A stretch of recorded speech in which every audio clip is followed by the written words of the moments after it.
오늘 주신 말씀은 사사기 13장 1절로 5절입니다. 사사기 13장 1절로 5절 말씀 받들어 읽겠습니다. 이스라엘 자손이 다시 여호와의 목전에 악을 행하였으므로 여호와께서 그들을 40년 동안 블레셋 사람의 손에 넘겨주시니라. 소라 땅에 단지파의 가족 중에 마노아라 이름하는 자가 있더라. 그의 아내가 임신하지 못하므로 출산하지 못하더니 여호와의 사자가 그 여인에게 나타나서 그에게 이르시되 보라, 네가 본래 임신하지 못하므로 출산하지 못하였으나 이제 임신하여 아들을 낳으리니 그러므로 너는 삼가 포도주와 독주를 마시지 말며 어떤 부정한 것도 먹지 말지니라. 보라, 네가 임신하여 아들을 낳으리니 그의 머리 위에 삭도를 대지 말라. 이 아이는 태에서 나옴으로부터 하나님께 바쳐진 나실인이 됨이라. 그가 블레셋 사람의 손에서 이스라엘을 구원하기 시작하리라 하시니. 아멘. 오늘 드디어 사사기의 인물들 중에 가장 유명한 삼손의 얘기가 시작이 됩니다. 이 삼손이 태어나던 시대에는 아주 영적으로 암울하던 시대예요. 어제 말씀에서도 전했지만 입다 이후에 3명의 사사를 거치는 동안 풍요로웠어요. 안전했어요. 그런데 그들이 하나님을 찾고 하나님 앞에 나아가기보다는 사사들이 자신의 배를 채우고 자신의 권력을 누리는 데 더 집중했던 그런 시기였어요. 마치 이 시기가 오늘날 우리나라, 아니 온 세계의 지금의 모습과 비슷하지 않는가 그런 생각이 들었습니다. 풍요로운 것 같지만 하나님을 찾지 않고 지도자들이 자신의 배만 위하는 시대, 영적으로 암울한 시대. 그 시대와 비슷한 시대가 아닌가 싶어요. 그러한 시기에 이제 이스라엘이 하나님을 떠나면서 다시 영적인 암흑기가 찾아옴과 동시에 정치적으로도 암흑기가 찾아왔지요. 블레셋이 40년이나 이스라엘을 괴롭히게 됐어요. 블레셋이 이스라엘을 괴롭히게 되면 가장 고통받는 지파는 유다 지파와 단 지파예요. 블레셋에 아주 인접해 있는 곳이 유다 지파와 단 지파. 근데 물론 이제 이 단 지파는 둘로 나눠져 있었습니다. 단 지파가 이 중앙 부분에서 블레셋과 인접한 그 부분에서 자리를 못 잡아서 많은 숫자가 떠나서 북쪽으로 가서 자리를 잡았어요. 그러나 그 북쪽으로 떠나지 않고 원래의 자리에 남아있던 그 단 지파도 있어요. 이 삼손의 부모인 이 마노아의 가정도 그 블레셋과 인접한 소라라는 지역에 있었던 그런 집안이었어요. 그런데요, 이 다른 사사들이 나올 때와 너무너무 다릅니다. 이 삼손이 태어날 때의 얘기는 다른 사사와의 기록과는 너무 달라요. 어떤 점에서 다르냐면 이스라엘 백성이 기도했다는 얘기가 없어요. 40년이나 하나님 앞에, 블레셋에게 시달렸다면 하나님 앞에 부르짖고 기도할 만 하잖아요. 하나님 앞에 돌아왔다 혼나고, 승리하고 다시 타락해서 혼나고 또 돌이키고 또 승리했다가 또 죄악 가운데 빠지고 계속된 반복을 하다가 이제는 하나님 앞에 회개하지도 부르짖지도 않는 시대가 돼버렸어요. 여러분, 자녀를 못 낳을 때에 하나님 앞에 부르짖어 기도하는 일들은 많이 있지요. 특히 우리가 잘 아는 한나 같은 경우 하나님 앞에 부르짖어 사무엘을 받았잖아요. 그런데 이 삼손의 부모의 기록을 보면 자식을 못 낳는데 기도했다는 기록이 없어요. 이거 정말 이상한 일들이에요. 그러면 이 삼손의 부모는 기도하지 않는 사람들이었을까요? 그렇지는 않았을 거예요. 기도하는 사람이었을 겁니다. 다른 사람들에 비해서. 하나님 보시기엔 너무너무 부족한 거예요. 그러니까 굳이 기도했다고 쓰지 않은 거예요. 그러니까 하나님께서 야, 너 정말 열심히 기도했구나. 간절히 부르짖구나. 그래, 내가 너 기도 들어줄게 해서 한 게 아니라 이스라엘의 상황이 너무너무 답답해서 그래서 그래도 나은 사람을 찾은 게 마노아의 가정이었고 그 마노아의 가정에서 삼손을 내려주기 위해서 택한 방법이 나실인이라는 방법이었던 거예요. 이 나실인이라는 것이 무엇이냐 하면 여러분, 나실인의 규례에는 크게 세 가지가 있습니다. 부정한 건 만지지 마라, 먹지 마라, 여러 가지 규정. 근데 그 부정한 거 먹지 마라, 만지지 마라, 이런 규정들은 다 일반인들에게도 있는 거예요. 일반인들이 지켜야 하는 그 모든 부정에 관계된 그 율례를 다 지켜야 되는 건 물론이고, 거기에 세 가지가 더 더해졌습니다. 하나는 머리카락을 자르지 마라. 두 번째는 술을 마시지 마라. 세 번째는 시체를 접촉해서는 안 된다. 이 세 가지가 일반인들하고 다른 거였어요. 이 나실인이라는 것은요, 원래 뜻이 나지르, 그러니까 히브리어로 나지르라는 말에서 나온 건데, 이것의 뜻은 성별된 자 혹은 봉헌된 자, 분리된 자, 이런 의미가 있어요. 그러니까 거룩하게 드려졌다라는 그런 의미가 있는 거예요. 그런데 이 나실인은 본래 평생 나실인이라는 건 없어요. 원래는 삼손만 평생 나실인으로 하나님께 드려졌지요. 일반적으로 나실인은 내가 하나님께 더 가까이 가고 싶다, 내가 영적인 수련을 더 하고 하나님 앞에 더 거룩하게 살고 싶다, 신앙이 좀 더 새로워지고 아니면 주님 앞에 더 헌신하고 싶다 해서 일정한 기간 동안 나실인 서약을 하는 겁니다. 기간을 정해서 나실인 서약하고, 그 기간 동안 머리를 깎지 않고, 그 기간 동안 술을 먹지 않고, 그 기간 동안 시신에 손을 대지 않는 그런 일을 하는 것이 바로 나실인이에요. 술, 머리카락, 시체, 이거 무슨 의미가 있지요? 예, 여기에 대해서 몇 가지 의미들이 다 있습니다. 머리카락을 자르지 말라는 건요, 유대 전통적인 사고에 의하면 머리카락은 하나님께 바쳐진 왕관이라는 거예요. 그러니까 내가 하나님께 온전히 드렸다는 걸 표현한다는 거예요. 그리고 내 힘과 능력을 다 하나님께 맡겼다는 표시라는 거예요. 그리고 현대엔 여기에 대해서 덧붙여 해석하기를, 머리카락을 자르지 않는다는 건 내 외모와 체면을 하나님 앞에 다 내려놓은 겸손의 표시라는 거예요. 그리고 내가 하나님의 임재 아래에 있다는 외적인 표시고, 또 하나님께서 내게 주신 것은 내가 다 그대로 받겠다는 온전한 순종의 표시. 그러니까 머리카락도 하나님께서 주신 거잖아요. 주신 건데 내가 함부로 자르지 않겠다, 이것은 온전한 순종을 하겠다, 그런 의미라는 거죠. 그리고 술은 어떤 의미겠습니까? 세속적인 즐거움을 절제한다는 거예요. 그리고 맑은 정신으로 하나님을 섬기겠다는 거예요. 이 술을 금지한 것은요, 나실인과 제사장뿐입니다. 제사장은 평소에 술이 금지된 건 아니고 성전에서 봉사할 때만 술이 금지돼요.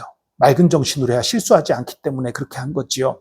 그러나 나실인은 성전에서 봉사할 때만이 아니라 나실인 기간 동안 전체를 술을 마시지 않고 지내야 되는 거예요.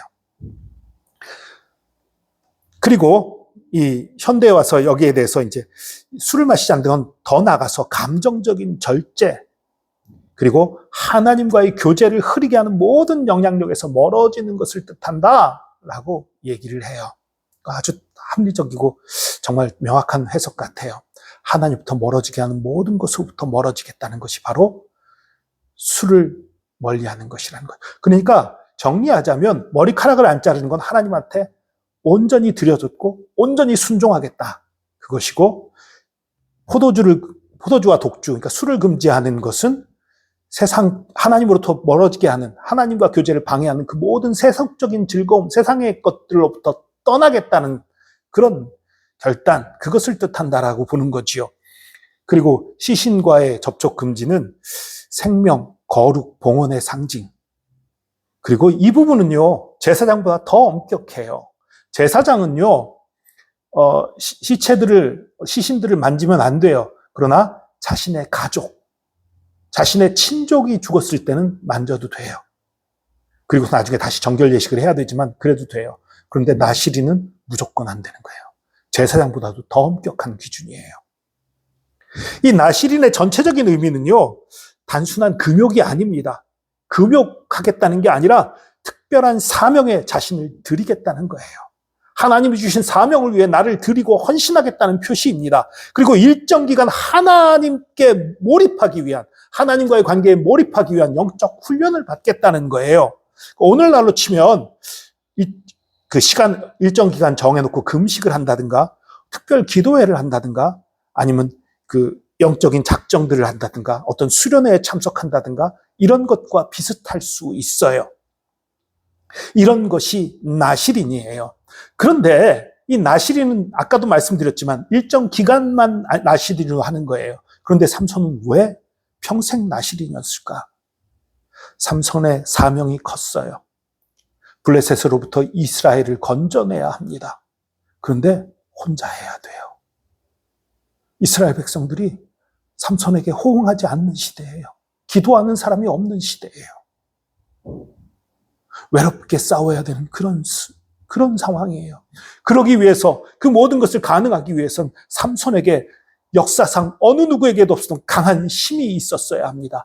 그리고 성경에 자세히 묘사되어 있지는 않지만 성경을 가만히 읽다 보면 알 수 있는 게 삼손이 힘만 셌던 게 아니에요. 민첩했습니다. 뿐만 아니라 지혜로웠어요. 앞으로 계속 이 사사기를 계속 읽다 보면 금방 알 수 있는 것인데 삼손은요 아주 강대한 힘을 가졌고 민첩했으며 또한 지혜까지 있는 정말 역사상 전무후무한 용사였어요. 그렇게 강한 힘을 삼손에게 주시기 위해서 삼손에게 어느 누구보다도 거룩함이 필요했던 거예요. 여러분 입다 이후의 사사들 권력을 갖고 힘을 가지니까 타락해버리잖아요. 자신의 즐거움을 위해서, 자신의 권력을 위해 살잖아요. 근데 그 어느 누구도 감당할 수 없는 강한 힘과 지혜를 삼손에게 주실 때에 삼손이 거룩함에서 떠나면 타락하면 어떻게 되겠어요? 그러니까 삼손에게는 나실인의 삶이 필요했던 거예요.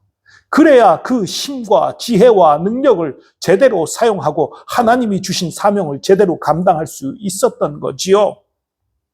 그래서 삼손에게 평생 나실인을 요구하셨던 거예요. 그러나 안타깝게도 삼손은 그렇게 하지 못했었지요. 여러분, 오늘날 정말 복음이 식어간다고들 얘기해요. 교회가 쇠퇴해가고 있다고 얘기해요. 사회가 타락해가고 있다고 얘기해요. 영적으로 혼탁해져가고 있다고 얘기해요. 이것을 바로 잡으려는 사명이 저와 여러분에게 있습니다. 이러한 때에 저와 여러분 어떻게 살아야 되겠습니까?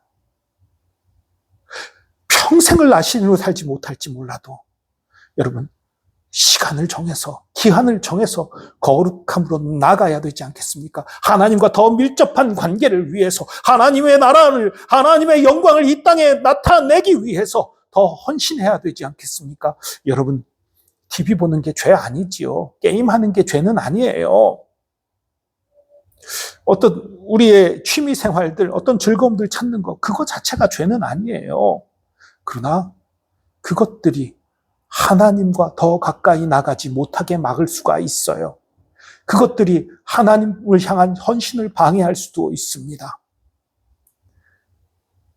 하나님 안에서 사명이 있다면, 꿈이 있다면, 비전이 있다면 잠깐의 즐거움, 잠깐의 쾌락, 잠깐의 편하고 안락함 내려놓을 수 있는 각오가 저와 여러분에게 있기를 원합니다.